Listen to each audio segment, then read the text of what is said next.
गीता अध्याय 15 के श्लोक 16-17 में 3 प्रभु बताए हैं। ये 3 प्रभु कौन हैं? किस प्रभु की शरण में जाने के पश्चात जन्म और मरण समाप्त हो सकता है? 3 प्रभुओं में सबसे उत्तम परमात्मा कौन है? कैसा है? उसका क्या नाम है? इन सभी गूढ़ रहस्यों को जानने के लिए अवश्य सुनिए जगत गुरु तत्वदर्शी संत रामपाल जी महाराज के अमृत वचन।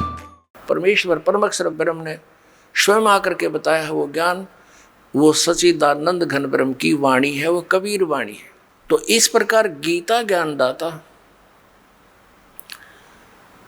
7वें अध्याय के 18वें श्लोक में अपनी गति को अनुत्तम कहता है, और इसीलिए 18वें अध्याय के 62वें श्लोक में और 66वें श्लोक में और 15वें अध्याय के 1 से लेकर 4 में तत्वदर्शी संत की पहचान बता करके स्पष्ट कर दिया है कि जो इस उल्टे लटके हुए संसार रूपी वृक्ष के सभी विभागों को बता दे कि जड़ कौन परमात्मा है, तना कौन है, डार कौन है और ये शाखा कौन है। स वेदवित, वो है वेद के तात्पर्य को जानने वाला, वो तत्वदर्शी संत है। तो परमेश्वर स्वयं आते हैं अपने ऋग्वेद मंडल नंबर 9 और सूक्त नंबर 86 के मंत्र 26 और 27 में, ऋग्वेद मंडल नंबर 9 सूक्त 82 के 1, 2, 3 में, ऋग्वेद मंडल नंबर 9 सूक्त 20 मंत्र 1 में, ऋग्वेद मंडल नंबर 9 सूक्त 1 मंत्र 8, 9 में, ऋग्वेद मंडल नंबर 9 और सूक्त 96 यानी 96 के मंत्र 16 से लेकर 20 में, ऋग्वेद मंडल नंबर 9 सूक्त 94 यानी 94 के मंत्र 1 में आपको दिखाएंगे, और पहले भी बहुत बार दर्शन रूबरू कराया आपके। उनमें स्पष्ट किया है कि परमात्मा ऊपर सतलोक में रहता है, उस तीसरे मुक्ति धाम में ध्यूलोक में तेजो में स्थान पर रहता है, और वहाँ राजा के समान, जैसे राजा अपने सिंहासन पर विराजमान होता मुकुट वुकुट पहन के, ऐसे वो परमात्मा राजा के समान वहाँ देखा जाता है। नर आकार है, साकार है, मनुष्य दृश्य है, और वहाँ से गति करके आता है, वो अच्छी आत्माओं को मिलता है, उनको उपदेश देता है, तत्व ज्ञान समझाता है। तो वो तत्व ज्ञान जो परमात्मा स्वयं आकर अपने मुख कमल से बोलता है, वो सच्चिदानंद घन ब्रह्म की वाणी है, वो ब्रह्मणे मुखे है, जो गीता जी अध्याय नंबर 4 के श्लोक नंबर 32 में जिसके विषय में। तो वो परमेश्वर आकर ही अपने यथार्थ ज्ञान को स्वयं ही बताता है और अपने लोक में जाने की विधि को स्वयं ही जानकारी देता है। इसलिए वो परमात्मा सतलोक से चलकर आता है और यहाँ अपना ज्ञान प्रचार करता है। वो कवियों की तरह आचरण करता है, कवियों की तरह, लेकिन वो होता है भगवान, वो परमात्मा होता है। तो पुण्यात्माओं, वेदों के अंदर जो जानकारी है वो परमात्मा की है, और वेदों अनुसार जिस परमात्मा की लीला है, ही इज गॉड, वो परमात्मा है। तो श्रीमद् भगवद गीता अध्याय नंबर 18 के श्लोक नंबर 62 और 66 में, और गीता जी अध्याय नंबर 15 के श्लोक 1 से 4 में ये स्पष्ट किया है कि उस परम अक्षर ब्रह्म की सत साधना मिलने से तत्वदर्शी संत जो 3 मंत्र का जाप देगा, जिसमें एक ओम और 2 ये सांकेतिक हैं, तत् और सत, उससे उस स्थान की प्राप्ति होगी जहां जाने के बाद साधक फिर लौट कर कभी संसार में नहीं आता, और वहां परम शांति होगी। और यहाँ गीता ज्ञानदाता कहता है 8वें अध्याय के 7वें श्लोक में कि मेरा स्मरण भी कर और युद्ध भी कर, मेरी शरण में रहना तो युद्ध करना ही पड़ेगा। यहाँ शांति नाम की चीज़ नहीं। हर जो भोले आत्मा ओम शांति शब्द बोलते हैं, उनकी तो मत मारी जा रही है। ओम से शांति होगी, ओम से शांति सपने में नहीं हो सकती। ओम तो ब्रह्म का जाप है, इस काल का जाप है, और काल की साधना से यूँ कहता है कि शांति नहीं हो सकती, युद्ध करना पड़ेगा। यहाँ तो लट्ठम लट्ठा ये सब क्रियाएं तुमने करनी पड़ेंगी, और परम शांति चाहिए तो उस तत्वदर्शी संत की शरण में जाकर उस परमात्मा की शरण में जा, जिसकी कृपा से ही तू सनातन परम धाम को और शाश्वत स्थान को प्राप्त होगा, यानी परम शांति को प्राप्त होगा। तो पुण्यात्माओं, आज तक हमारे हिंदू धर्म के धर्म गुरुओं ने हमारे को अपने सदग्रंथों के विपरीत लोक वेद सुना रखे हैं। हमारे आज तक के हिंदू धर्म के जितने धर्मगुरु हुए हैं वो हमारे सदग्रंथों से भी परिचित नहीं थे, जिस कारण से उन्होंने अर्थों के अनर्थ करके ज्ञान को अज्ञान बना के हमारे अंदर फीड कर दिया, भर दिया, और आज वो हमारे यहाँ गले तक अड़ा पड़ा है। हजारों वर्षों से हम इसको सुनते और सुनाते आ रहे हैं। ढेर सारी त्रुटियां इनके अध्यात्म ज्ञान में थी, हम फिर भी संतुष्ट थे क्योंकि विकल्प नहीं था। हमारे पास वो मेजरिंग टेप नहीं थी, वो कोई ऐसा पैमाना नहीं था जिस तरह इनको नाप लें इनका ज्ञान गलत है या ठीक है, क्योंकि हमारे पूर्वज हम अशिक्षित थे, हम संस्कृत भाषा नहीं जानते थे और सभी सदग्रंथ संस्कृत भाषा में लिपिबद्ध थे। और हमारे धर्मगुरु ये ब्राह्मण लोग ये ही केवल संस्कृत भाषा के पढ़ने का अधिकार रखते थे। जैसे 4 वर्ण बनाए थे, एक वर्ण सदग्रंथों का अध्ययन करे, शिक्षा ग्रहण करे, सदग्रंथों का जो अध्ययन करे और फिर जनसाधारण को उनको सरल भाषा में समझावे। ये अध्यात्म गुरु यानी अध्यापक का, टीचर का कर्तव्य बनता है। और टीचर वही होता है जो सिलेबस से ज्ञान करावे, और जो सिलेबस से बाहर की बातें बताता है वो टीचर ठीक नहीं, वो अध्यापक ठीक नहीं, वो तो शत्रु है विद्यार्थियों का। तो पुण्यात्माओं, हमारा जो सिलेबस है, वैसे तो ये सिलेबस जो केवल हिंदुओं के नाम कर दिया, ये पूरे मानव मात्र के लिए है। कौन सा? ये 5 वेद, 5 वेद हैं। 4 वेद तो वेल नोन है ही, एक 5वां वेद सूक्ष्म वेद है जिसको तत्व ज्ञान भी कहते हैं। उस सूक्ष्म वेद के अंदर वो तत्व ज्ञान है, वो 5वां वेद है, और उसको परमात्मा ही आकर अपने मुख कमल से बोलता है, अपनी सिंपल लैंग्वेज में जो जनसाधारण समझ सके। और उससे पहले सदग्रंथों को ठीक से ना समझकर जितने भी धर्म गुरु होते हैं वो उन सदग्रंथों के विपरीत ज्ञान सुना रहे होते हैं।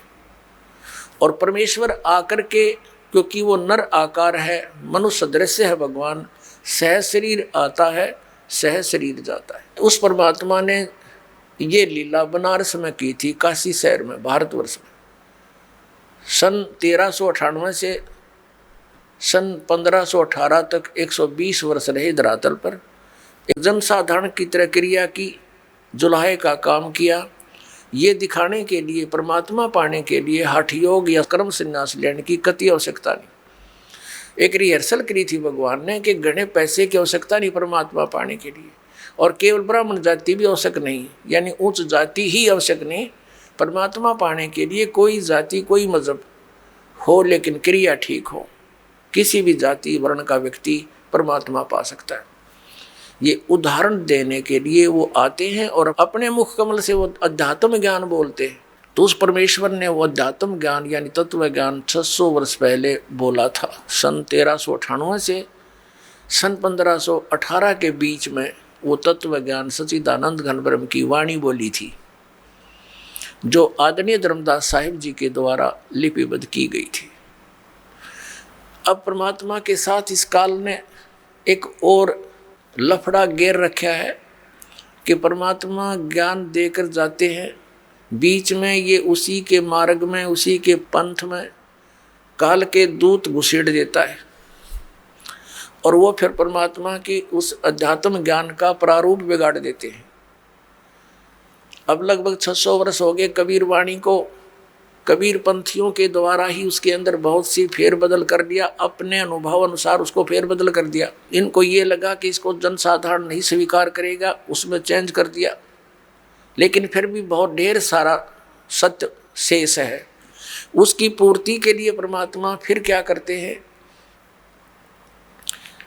वे सतलोक से आते हैं एक जिंदा महात्मा रूप बना के संत का, और अपनी अच्छी आत्माओं को मिलते हैं जैसे उनके गुणों में लिखा है वेद में।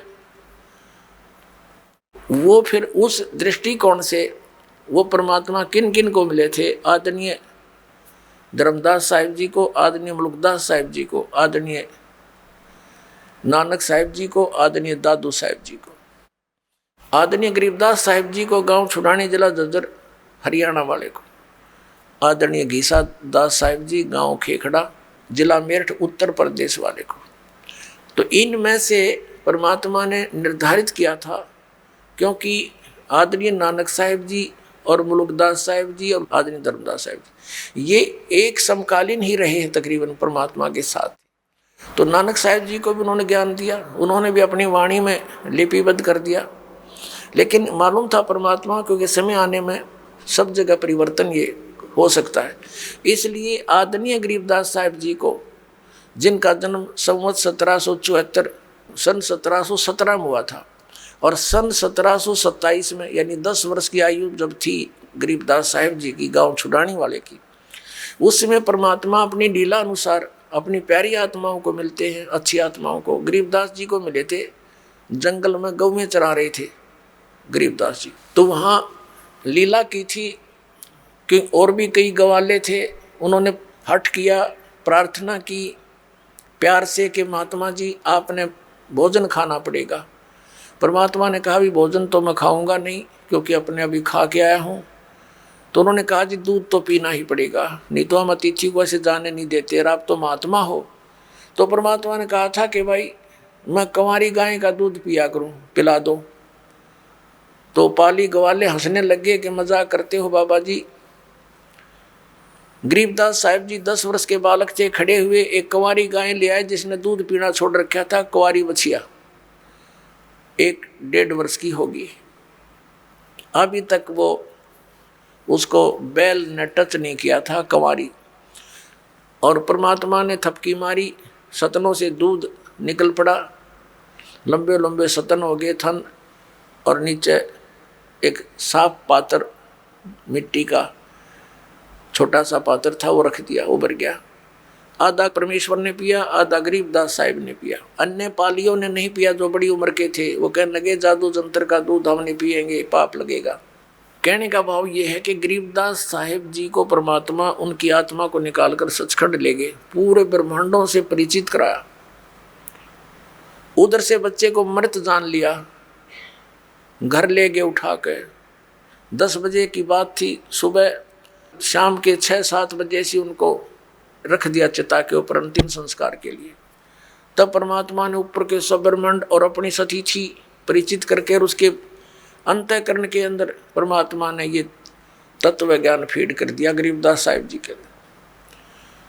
चिता के ऊपर ही वो हलचल होगी, जीवित हो गए, उठकर आगे अपने आप ऊपर के जो रस्से बांध रखे थे सबके अपने आप रस्सी टूट गई, और उठकर ये ज्ञान बोलने लगे, और भाषा बोल नहीं रहे थे वो। गांव वाले ने सोचा ये मेंटल हो गया, महात्मा से जंतर मंत्र का दूध पी के। एक दादूपंथी गोपाल दास नाम के एक साधु बने हुए थे, उनसे जब उनकी भेंट हुई, दादू साहब जी को भी परमात्मा कबीर जी मिले थे, तो दादू साहब की वाणी भी कबीर परमात्मा की महिमा का गुणगान करती है, उन्होंने गुणगान किया हुआ। तो वो वाणी का परिचित था गोपाल दास। गोपाल दास जी ने प्रार्थना की, भगवान ये वाणी लिखवा दो, कलयुग के अंदर बहुत काम आवेगी। तब गरीबदास साहिब जी 13 वर्ष की उम्र के थे, उस समय आयु थी। 3 वर्ष के बाद गोपाल दास मिले थे। गरीबदास साहिब जी बोला करते थे, गोपाल दास जी वो वैश्य कुल से संबंधित रखते थे, बनिया थे, वो कुछ शिक्षित थे, अक्षर ज्ञान था उनको। 6 महीने तक गरीबदास साहिब बोलते रहे, गोपाल दास लिखते रहे। तो वो अमृतवाणी भी उस परमात्मा की ही सच्चिदानंद घन ब्रह्म की वाणी है, परम अक्षर ब्रह्म की वाणी है, वो सूक्ष्म वेद है। यानी जो कबीर साहिब के ग्रंथ में कबीर पंथ में प्रवेश इन काल के दूतों ने गड़बड़ कर दी। उसकी पूर्ति करने के लिए परमेश्वर ने गरीबदास साहेब जी के द्वारा अपनी वाणी का पुनरुत्थान करवाया। और इसका प्रमाण उन्होंने कबीर सागर में पहले ही कह दिया था धर्मदास जी को कि फिर मेरी महिमा की वाणी फिर प्रकट होगी, 12वां पंथ जो काल का चलेगा मेरे नाम तय। उसमें गरीबदास नाम के एक हंस होंगे, उनके मुख से मैं दोबारा अपनी वाणी की महिमा कराऊंगा।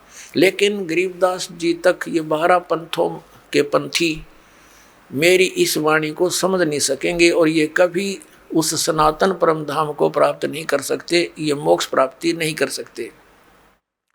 उस गरीबदास वाले 12वें पंथ में हम ही आएंगे आगे चलकर और फिर इन सब गुण रहस्यों को समझाएंगे। तो आज परमात्मा नहीं आए, इस दास को भेज दिया उसी गरीबदास पंथ में और आपके ऊपर मेहर करी दाता।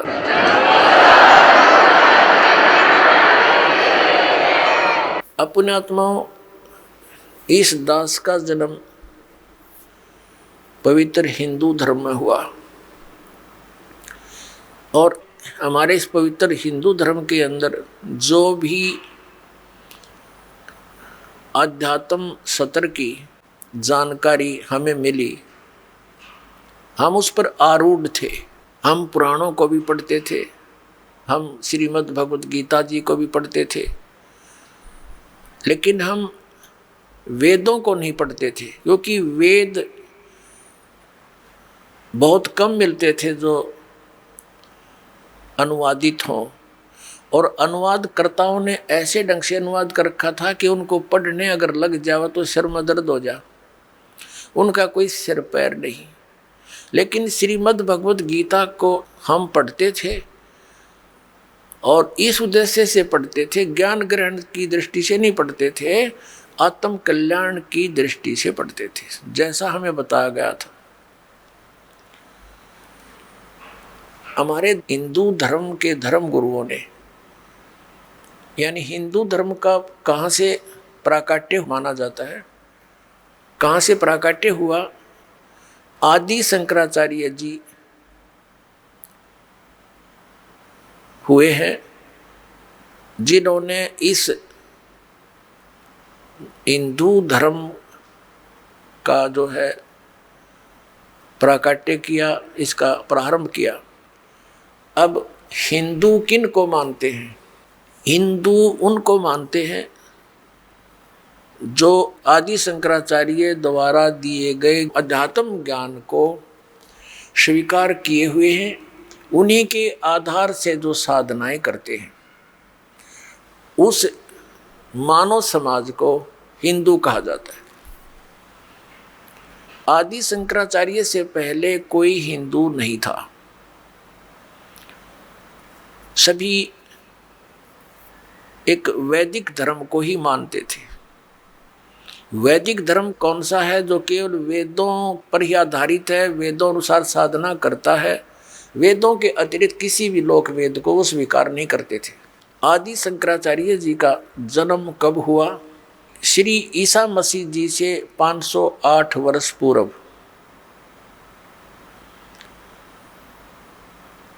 आज 2012 में आदि शंकराचार्य जी को कितना समय हो गया जन्मे को? यानी 2520 वर्ष हो गए। 2012 में 508 जोड़ दो, 2520 वर्ष हो गए। उस समय बौद्ध धर्म का प्रचार बड़े जोर शोर से हो रहा था और उस समय आदि शंकराचार्य का जन्म होना हमारे लिए एक वरदान सिद्ध हुआ। यदि बुद्ध धर्म भारतवर्ष में फैल जाता तो हम सभी नास्तिक हो जाते। अब पूरा चीन बुद्ध के सिद्धांत को मानने वाला देश था, अब वो सारा नास्तिक हो गया, कम्युनिस्ट कहने लग गया अपने आप को, भगवान का नामो निशान नहीं। कारण क्या था कि जैसे धार्मिक लोग होते हैं वो साधु संतों से ज्ञान ग्रहण करने की उद्देश्य से ही उनकी वाणी को सुनते हैं, विचार सुनते हैं, और महात्मा बुद्ध के विचारों को अब जनता सुनने लगे अब जनता को क्या पता ये टीचर क्या बता रहा है, स्टूडेंट को क्या पता ये टीचर हमें क्या शिक्षा दे रहा है, सभी स्वीकार्य होते हैं। इसी कारण से महात्मा बुद्ध के विचार पूरे मानव समाज को स्वीकार्य हो रहे थे। और विशेषकर जो चीन के अंदर अब जो बुद्ध धर्म का प्रचार हुआ, अब वो नास्तिक क्यों हो गए? क्योंकि महात्मा बुद्ध जी के द्वारा बताई गई भक्ति विधि वो शास्त्र विधि त्याग कर मनमाना आचरण था। उन्होंने ना तो वेदों को पढ़ा, ना वो कोई अन्य किसी संत की शरण ग्रहण करी, स्वयं ही हठ योग किया। गया के अंदर, बिहार के अंदर गया शहर है, उसमें एक वट वृक्ष के नीचे बैठकर उन्होंने स्वयं हठ योग करा, अपनी मनमुखी साधना की। मरने को हो गए थे महात्मा बुद्ध, तब एक माई ने, एक बहन ने उसके मुख के खीर लगा दी। धीरे धीरे उसने चाटा, दूसरे दिन वो थोड़ी सी और ज़्यादा खाई। कहने का भाव ये है कि वो मरने से बच गया। फिर उसने अपना विधान बना दिया कि starvation could not lead to salvation, भूखा मरने से आत्म कल्याण नहीं हो सकता। चलो ठीक है, वो तो उसकी अपनी सोच है। न सदग्रंथों का आधार बनाया, तो अपने मनमुखी विचारों को जो जनता को स्वीकार्य थे वैसे ही स्वाभाविक वो प्रचार कर दिया। और जनसाधारण इसको स्वीकार करने को तैयार है, जो उनके अनुकूल हो, चाहे उनको हानि हो या लाभ हो। इसी कारण से पूरा चीन उसका अनुयायी बना आत्म कल्याण के लिए। महात्मा बुद्ध के द्वारा बताई गई भक्ति विधि से अध्यात्म लाभ हुआ नहीं। और प्रारंभ में पुण्यकर्मी प्राणी होते हैं, उनको वैसे स्वाभाविक भी अपने संस्कारवश लाभ होता रहता है, तो वो सोचते हैं कि जो क्रिया हम कर रहे हैं इससे हमें लाभ हो रहा है। ये उनकी अध्यात्म ज्ञानहीनता होती है। तो यही कारण रहा कि पूरा चीन आने वाले समय में नास्तिक हो गया, कि उनको अध्यात्म लाभ नहीं हुआ भगवान का, और उन्होंने ये मान लिया कि भगवान कहीं नहीं है, साधना करके देख लिया कोई लाभ नहीं होता, इसलिए वो नास्तिक बन गए। और यही दशा भारतवर्ष की हो जाती यदि आदि शंकराचार्य जी उस समय जन्म ना होता। लेकिन बात वहीं की वहीं रही, आसमान से गिरे खजूर में अटक गए। आदि शंकराचार्य ने फिर क्या ज्ञान दिया कि जीव ही ब्रह्म है, यानी ये जीव ही भगवान है, तू ही ब्रह्म है। तत्वमसि तत्तत्वमसि अयम आत्मा ब्रह्म, अहम ब्रह्मास्मि प्रज्ञानम ब्रह्म। ये 4 महावाक्य दृढ़ कर दिए, 4 पीठ बना दी, और प्रत्येक पीठ में एक वाक्य एक उनके उत्तराधिकारी के पास होगा, और एक वेद का वो संरक्षक बना दिए, एक वेद का वो पाठ करें। एक तरफ तो हमारे धर्म गुरु का विधान है कि अयम आत्मा ब्रह्म, अहम ब्रह्मास्मि, मैं ही परमात्मा हूँ, ब्रह्म माने परमात्मा। दूसरी तरफ हमारे धर्मगुरु कहते हैं कि श्री कृष्ण, श्री शंकर भगवान और श्री विष्णु जी की भक्ति करो, और नाम मंत्र बताते हैं जय राम जय जय राम, सीताराम राधे श्याम, जय गोपाल राधे श्याम, ओम नमः शिवाय, गायत्री मंत्र। भले पुरुषों पुण्यात्मा, अब हमारा जो मोतियाबिंद था इस दास के अज्ञान का, मेरे पूज्य गुरुदेव जी ने वो मोतियाबिंद का ऑपरेशन कर दिया। अब मेरी आंखें वो तत्व ज्ञान वाली आंखें काम करने लगी। अपने धर्म गुरुओं को दास ने उस तत्व ज्ञान रूपी तराजू में धर के तोल के देखा, और अब आपके सामने तोल के दिखाऊंगा ये हमारे धर्मगुरु क्या ज्ञान प्रचार किया करते थे, वो कितना हमारे सदग्रंथों में प्रमाणित है। और शास्त्र विधि को त्याग कर जो मनमाना आचरण करते हैं, गीता जी अध्याय नंबर 16 के श्लोक नंबर 23-24 में कहा है, गीता जी अध्याय नंबर 16 के श्लोक 23 में कहा कि शास्त्र विधि को त्याग कर जो मनमाना आचरण करते हैं उनको न तो कोई सुख हो, न कोई सिद्धि प्राप्ति हो, और न उनकी गति हो। फिर किस लिए भक्ति कर रहे हैं? यूजलेस भक्ति इन 3 वस्तुओं के लिए ही करते, 3 पदार्थों के लिए। 16वें अध्याय के 24वें श्लोक में कहा कि इससे तेरे लिए अर्जुन कर्तव्य और अकर्तव्य की अवस्था में कौन सी साधना करनी चाहिए, कौन सी ना करनी चाहिए, सदग्रंथ ही प्रमाण है। इन्हीं के आधार से करना, किसी की लोक वेद को मत मानना। जो संत सदग्रंथों अनुसार ज्ञान देता हो महात्मा, जो गुरु, उसके विचारों को मानना, किसी के लोक वेद पर आश्रित ना होना। अब हमारे धर्मगुरु हमें क्या बताते थे? एक तरफ तो कहते हैं अयम आत्मा ब्रह्म, जीव ही ब्रह्म है, और दूसरी तरफ कहते हैं श्री कृष्ण भगवान, शंकर भगवान और नारायण भगवान, विष्णु जी, ये सर्वशक्तिमान, अजन्मा, अमर, इनका कोई माता पिता नहीं। अपने आत्माओं, हमारे हिंदू धर्म के अंदर जो साधनाएं प्रचलित हैं वो कौन कौन सी हैं?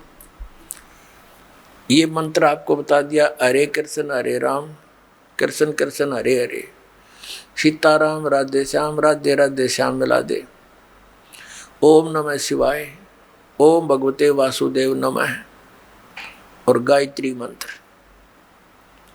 पुण्यात्माओं, ये मंत्र मोक्षदायक हैं या नहीं है, इसका निर्णय कहाँ से होगा? ये सदग्रंथों से ही होगा। और सदग्रंथ कौन से हैं? सदग्रंथ हैं पवित्र पांचों वेद। 4 वेद तो वेल नोन है, ऋग्वेद, यजुर्वेद, सामवेद, अथर्ववेद, और 5वां सूक्ष्म वेद, जिसको तत्व ज्ञान भी कहते हैं, सच्चिदानंद घन ब्रह्म की वाणी भी कहते हैं, जिसको कबीर वाणी भी कहते हैं। और इन 4 वेदों का सारांश, सूक्ष्म वेद को छोड़कर 4 वेदों का सारांश है श्रीमद् भगवद गीता।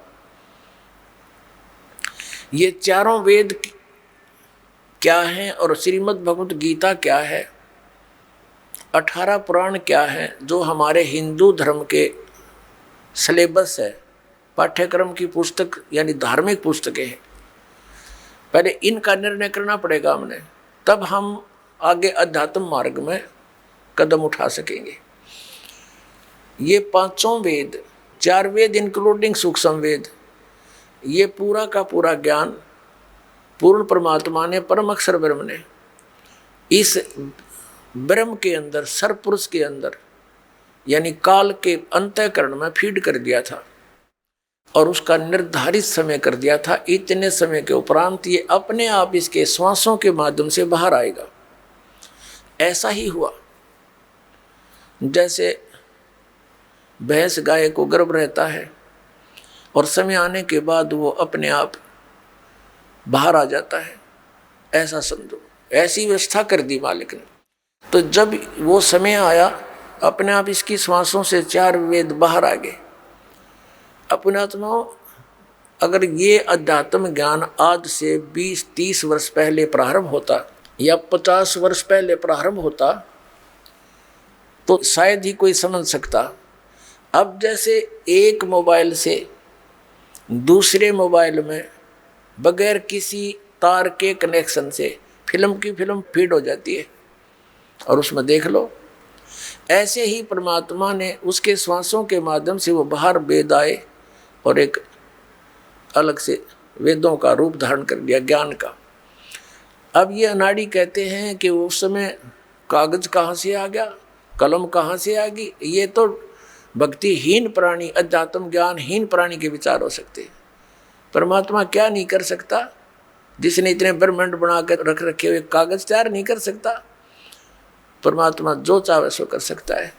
आपने जादूगर देखे होंगे, हम देखा करते, छोटे छोटे गाँव में आते थे बस जादूगर। एक छोटा सा गोली कांच की और मुख में डालते थे, छोटी सी इतनी होती थी, और थोड़ी देर में नो कर दिया हो, इतना बड़ा बट्टा निकालते पत्थर का गोल गोल, और एक और हो ये निकाल देते। जब एक मैंने परमात्मा बनाया हुआ आदमी ये कर सकता तो वो क्या नहीं कर सकता? तो ये जो अध्यात्म ज्ञानहीन हम क्यों हो गए, इसका निष्कर्ष निकलेगा। इसने क्या किया? इस ब्रह्म ने, सरपुरुष ने, जो ब्रह्मा विष्णु महेश का पिता है, इसने पूरा ज्ञान पढ़ा जो परमात्मा ने इसको दिया था। इसने क्या देखा कि जो ज्ञान इसकी पोल खोल रहा था, क्योंकि हम सतलोक में रहते थे, वहाँ हमारा जन्म मृत्यु नहीं था, हमारे को 5 तत्व का शरीर नहीं, वहां पर दूसरा शरीर 1 तत्व से प्राप्त था, जिसमें स्नायु नहीं थी, नाड़ी नहीं, ये शुक्र से बना हुआ नहीं था। तो वहाँ वो पूरी जानकारी थी और उसकी भक्ति भी दी भी लिखी थी वापस जाने की, और वो मंत्र भी उसमें विद्वान था, जिसके कोड वर्डों में था, जिसके जाप करने से और जीव इसके बस से बाहर हो जाता और वहाँ चला जाता। तो इसने क्या किया, उस 5वां वेद जो जानकारी उस परमात्मा के बारे में थी वो उसका नाश कर दिया, हमारे तक नहीं दिया। उसमें से 4 वेद दे दिए, वो तो इकट्ठा ही ज्ञान था, फिर उसके 4 विभाग कर दिए गए थे। तो वो ज्ञान दे दिया ब्रह्मा जी को सागर मंथन के दौरान। ब्रह्मा जी ने वो ज्ञान पढ़ा,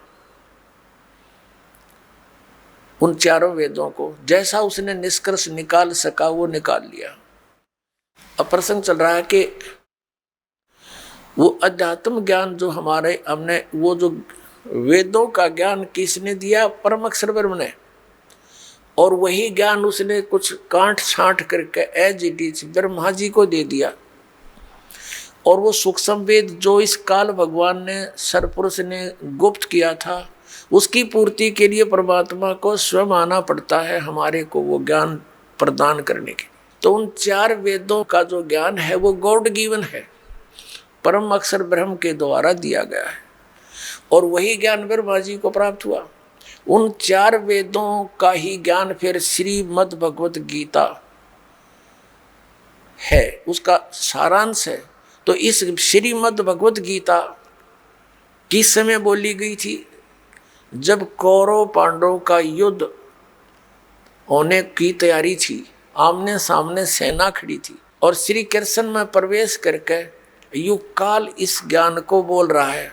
अर्जुन युद्ध करना नहीं चाहता था, श्री कृष्ण भी युद्ध करवाना नहीं चाहते थे, क्योंकि उन्होंने 3 बार प्रयत्न किया था शांति दूत बनकर जाकर कि युद्ध मत करो, तुम्हारा नाश हो जाएगा, हैं आपस में तुम अपना डिवाइड कर लो, राज्य बांट लो, प्लस माइनस कर लो, लेकिन नहीं माने थे।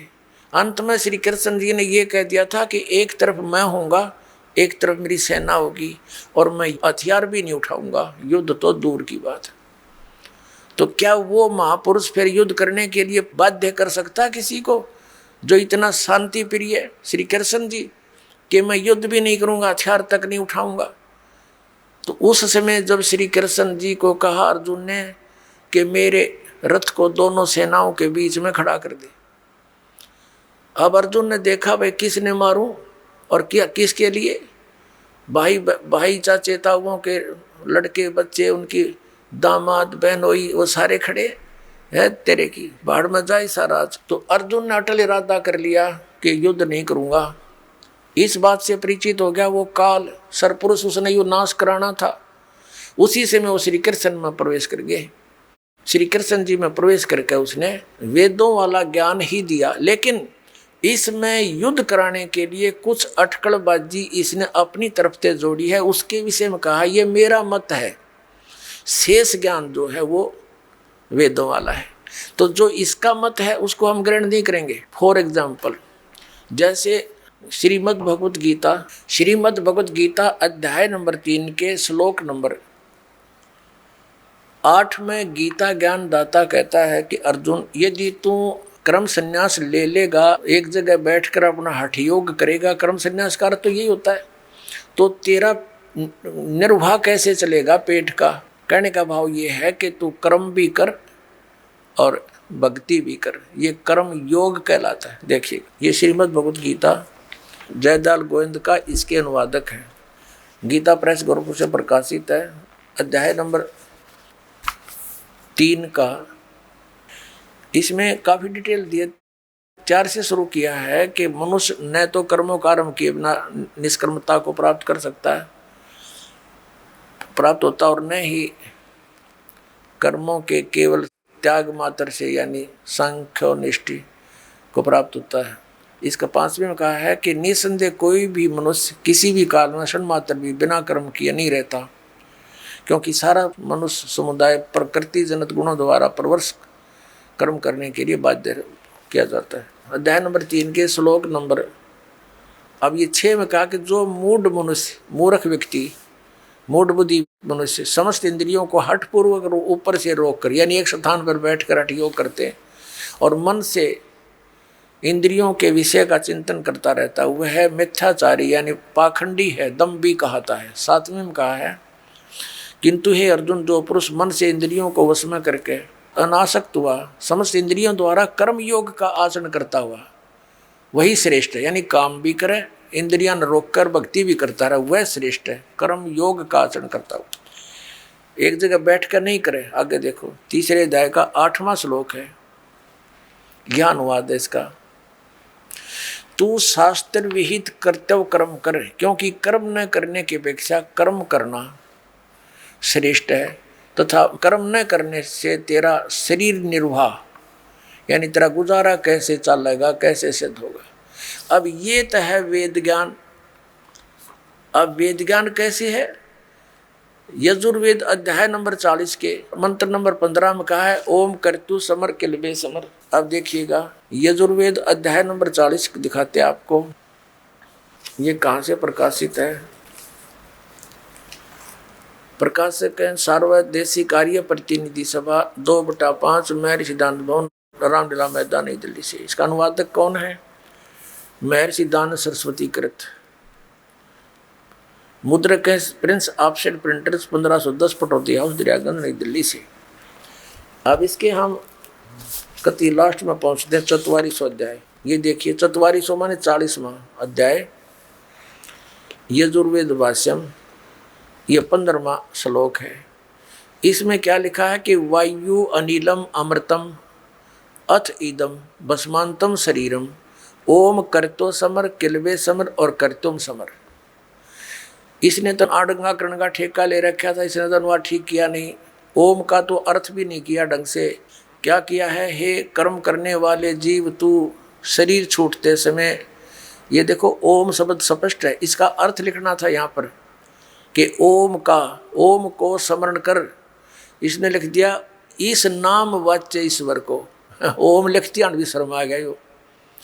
इस नाम वाच्य ईश्वर को स्मरण कर, किलबे अपने सामर्थ्य के लिए परमात्मा और अपने स्वरूप का स्मरण माने स्मरण कर, कर्तम कर्तम अपने किए का स्मरण कर। हाँ, अब यहाँ देखो, कर्तो, यू कर्तो माने कर्म करने वाले, हमने ये मोटे मोटे देखने, कर्तुम अपने कर्म, अपने किए का, अपने कर्म का स्मरण कर। लेकिन इसका अर्थ स्पष्ट है, ओम कर्तो समर। कर्तो माने काम करते करते सिमरण कर, किलबे समर यानी कसक के साथ, श्रद्धा के साथ सिमरण कर इस ओम नाम का। और कर्तुम अपने मनुष्य जीवन का मूल कर्तव्य जानकर इसका स्मरण कर। ओम नाम का जाप काम करते करते सिमरण कर, विशेष कसक के साथ सिमरण कर, और मनुष्य जीवन का मूल कर्तव्य जानकर सिमरण कर। भस्मांतम शरीरम, जब तू शरीर छोड़कर जाएगा तब ओम नाम से जो अमरता तुझे प्राप्त होगा, इसका तेरा शरीर जितना अमर होगा, यानी जितना भी तुझे इस ओम नाम से लाभ होगा वो इस विधि से होगा।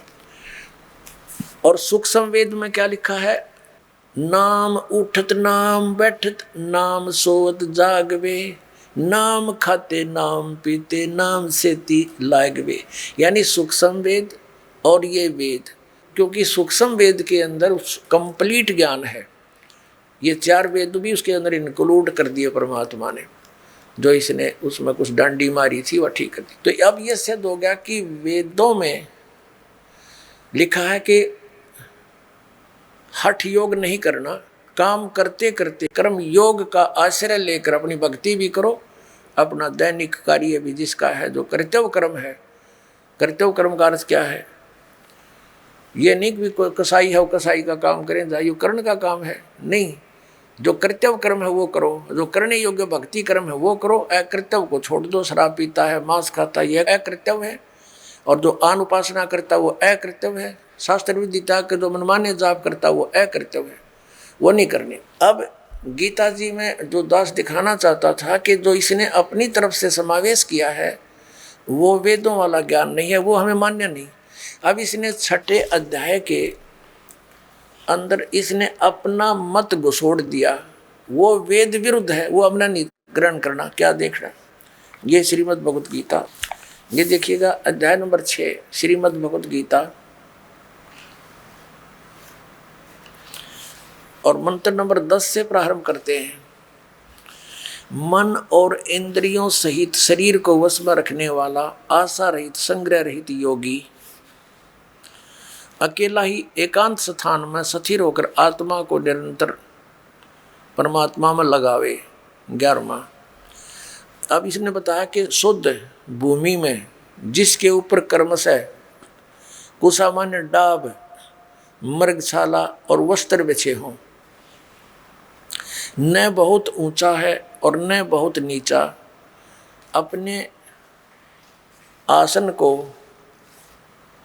स्थिर स्थापन करके, फिर कहा है उस आसन पर बैठकर चित्त और इंद्रियों की क्रियाओं को वश में रखते हुए मन को एकाग्र करके अंतःकरण की शुद्धि के लिए योग का अभ्यास करें। आगे बताया है 13वें में, काया सिर और गले को समान अचल धारण करके और स्थिर होकर अपनी नासिका के अग्र भाग पर, नाक के अगले भाग पर दृष्टि जमाकर अन्य दिशाओं को ना देखता हुआ ब्रह्मचारी के व्रत में सचित भय रहित भलीभांति शांत अंतःकरण वाला सावधान योगी मन को रोक कर मुझ में चित्त वाला मेरे प्राण होकर स्थित हुए। आगे लिखा है, वश में किए हुए मन वाला योगी इस प्रकार, ये 15वां है, आत्मा को निरंतर मुझ परमेश्वर के स्वरूप में लगाता हुआ मुझ में रहने वाली परमानंद की प्रकाष्ठा रूप शांति को प्राप्त होता है। अब ये क्या बता रहा है, इसकी अंग्रेजी ये दास समझ सके, आपका समझ में नहीं आओ बच्चों। इसने ये बताया है कि एकांत स्थान पर बैठो, पहले डाब बिछाओ, डाब कुश, और उसके ऊपर मृगशाला, मृग के चाम को बिछाओ, हिरण के, और फिर उसके ऊपर वस्त्र बिछाओ और एकांत स्थान पर बैठो और ऐसे सीधा गल सिर ऐसे रखो और नाक के अगले भाग पर देखते रहो। इस तरह साधना करने वाला मेरे से मिलने वाली जो शांति जिसी से उसको प्राप्त होगा। और ये हठ योग गीता जी के 3रे अध्याय के 5 से लेकर 8 तक ये स्पष्ट कर दिया। यदि तू एक स्थान पर बैठ के, ये मूर्ख लोग होते हैं जो हठ योग करके कर्म इंद्रियों को रोक के बैठना, हठ योग करना और मन से चिंतन रहता है, तो इससे अच्छा तो अपना काम कर और भक्ति कर, यही श्रेष्ठ है। अगर तू एक स्थान पर बैठा रहेगा तेरा निर्वाह कैसे चलेगा? तो ये तो है वेद ज्ञान, बिल्कुल सही है। फिर आगे इसने इसके विपरीत जो ज्ञान दिया है वो इसका अपना मत है, ये हम स्वीकार नहीं करेंगे। अब जैसे इसने गीता जी में थोड़ा सा ये अपना मत जो डाला है युद्ध कराने के लिए भी, गीता जी अध्याय नंबर 2 के श्लोक नंबर 37 और 38 में, 38 में कहता है कि अर्जुन तेरे दोनों हाथों में लड्डू, यदि तू युद्ध में मारा गया तो स्वर्ग को प्राप्त होगा, और यदि तू विजयी हुआ तो पृथ्वी का राज भोगेगा। और फिर कहता है कि लाभ और हानि को भूल के, लाभ और हानि की इच्छा ना करके युद्ध कर। बता, इसका कोई है ज्ञान? यो एक तो कहता है लाभ और हानि को भूल कर तो युद्ध कर, मैं आपके समझ कराता हूँ, और तुरंत ही लाभ और हानि याद दिवा रहा है। तो ये इसकी अटकलबाजी थी, ये युद्ध कराना ही चाहता था। ये देखिए, ये वही श्रीमद् भगवत गीता है, अध्याय नंबर 2, श्रीमद् भगवत गीता, और ये 37 श्लोक है। या तो तू युद्ध में मारा जाकर स्वर्ग को प्राप्त होगा, अथवा संग्राम जीतकर पृथ्वी का राज भोगेगा। इस कारण से अर्जुन युद्ध के लिए निश्चय करके खड़ा हो जा। और फिर 38 में क्या कह रहा है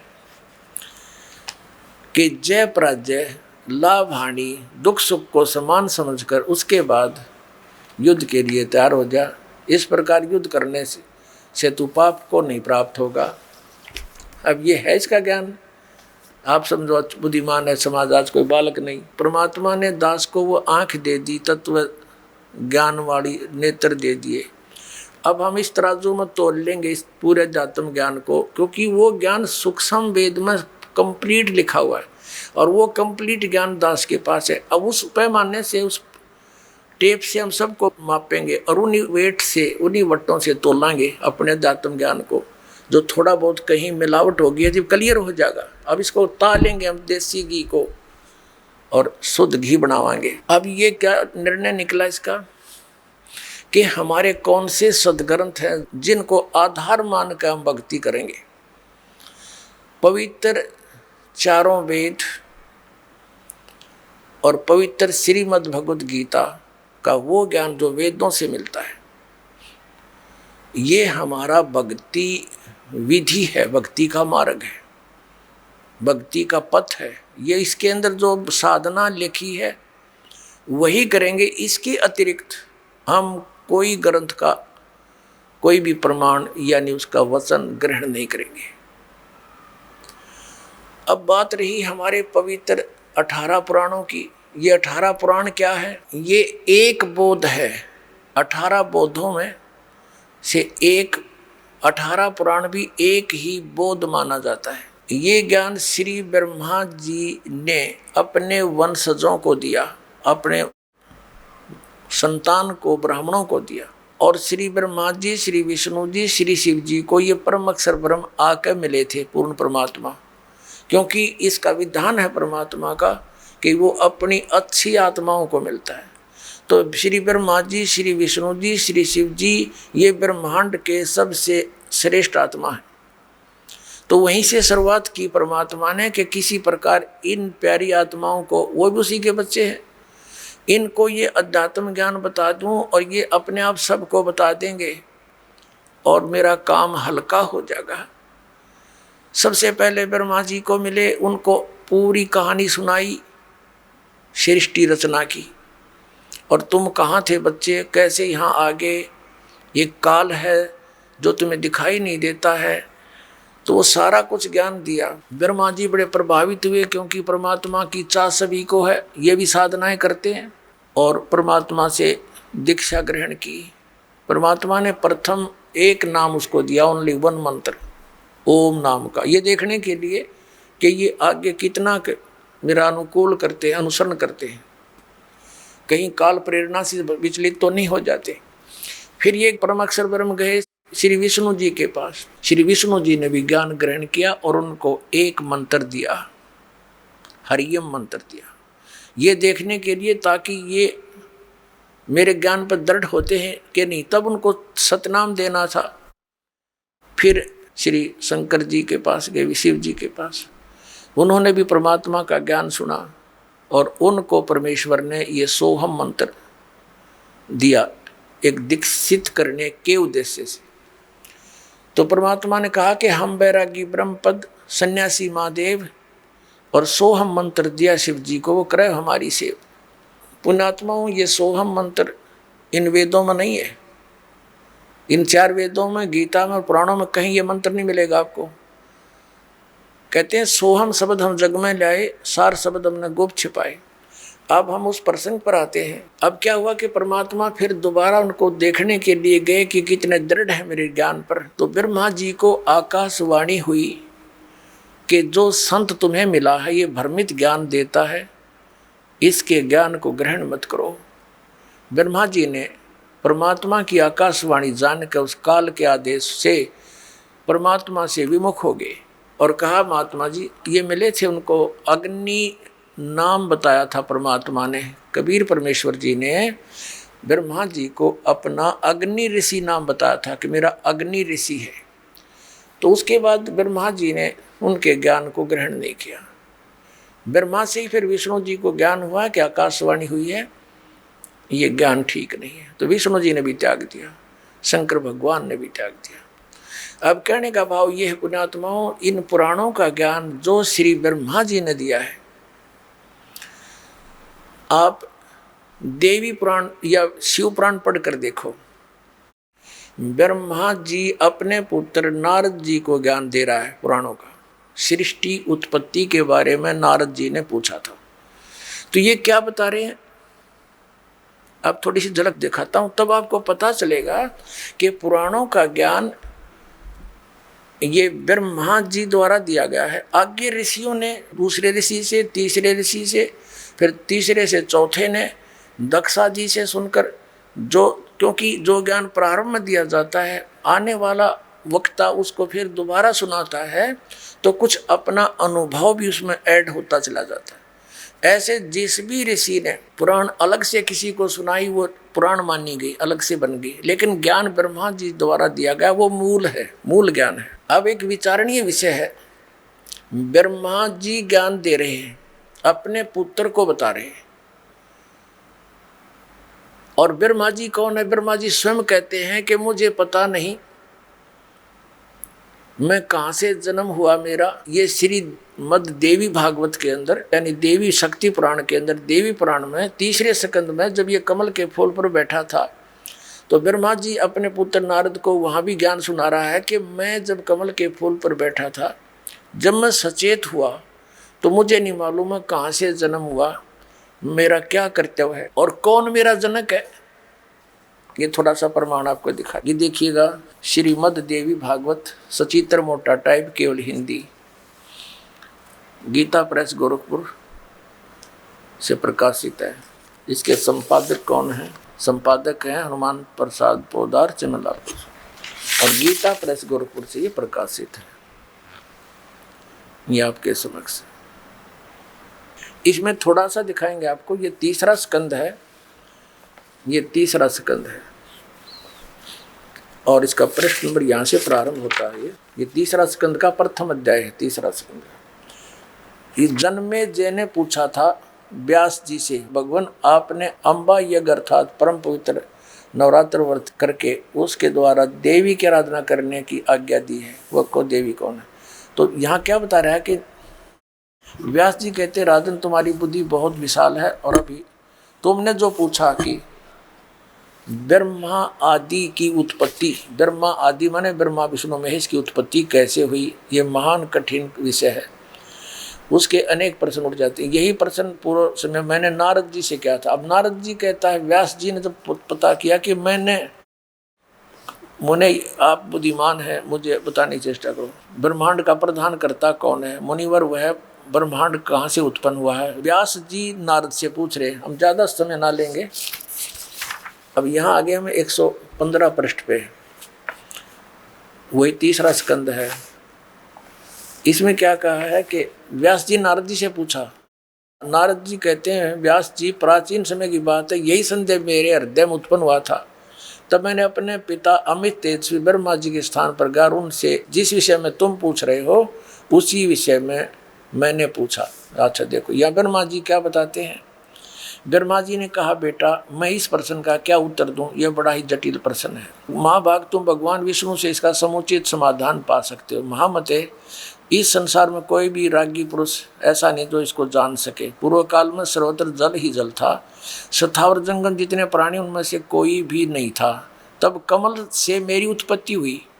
उस समय मुझे सूर्य, चंद्रमा, वृक्ष तथा पर्वत, ये 116 पृष्ठ पर आ गया, हम तीसरे स्कंद पर, कोई भी दिखाई नहीं पड़े। मैं कमल की कणिका पर बैठकर विचार करने लगा, इस अगाध जल में मैं कैसे उत्पन्न हो गया, कौन मेरा रक्षक है, तथा इस प्रलय काल में सृष्टि एवं संहार करने वाला कौन विशिष्ट पुरुष है।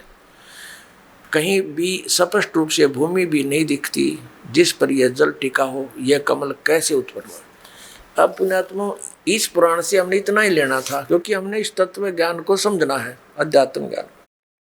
अब यहाँ ब्रह्मा जी कह रहे हैं कि मुझे नहीं मालूम जब कमल के फूल पर बैठा था मैं कहाँ से उत्पन्न हुआ, कौन मेरा रक्षक, मेरा जन्म करता है, और सब जगह जल ही जल था। अब शिव पुराण दिखाते हैं आपको थोड़ा सा, उसमें ये क्या ज्ञान दे रहा है, अपने जन्म से पहले की जो जानकारी ये दे रहा है वो कहाँ से लाया,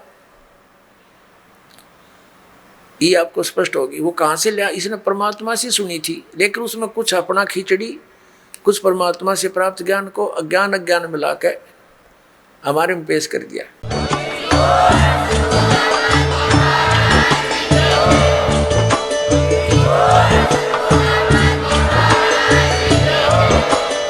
आप सुन रहे थे जगत गुरु तत्वदर्शी संत रामपाल जी महाराज जी के मंगल प्रवचन। अधिक जानकारी के लिए विजिट कीजिए हमारी वेबसाइट www.jagatgururampalji.org। संत रामपाल जी महाराज जी के शुभ आशीर्वाद से पूरे विश्व भर में 500 से भी ज्यादा नाम दीक्षा केंद्र हैं, जिन पर संत रामपाल जी महाराज जी द्वारा ऑनलाइन निशुल्क नाम दीक्षा दी जा रही है। अपने नजदीकी नाम दीक्षा केंद्र का पता करने के लिए संपर्क करें 8222880541।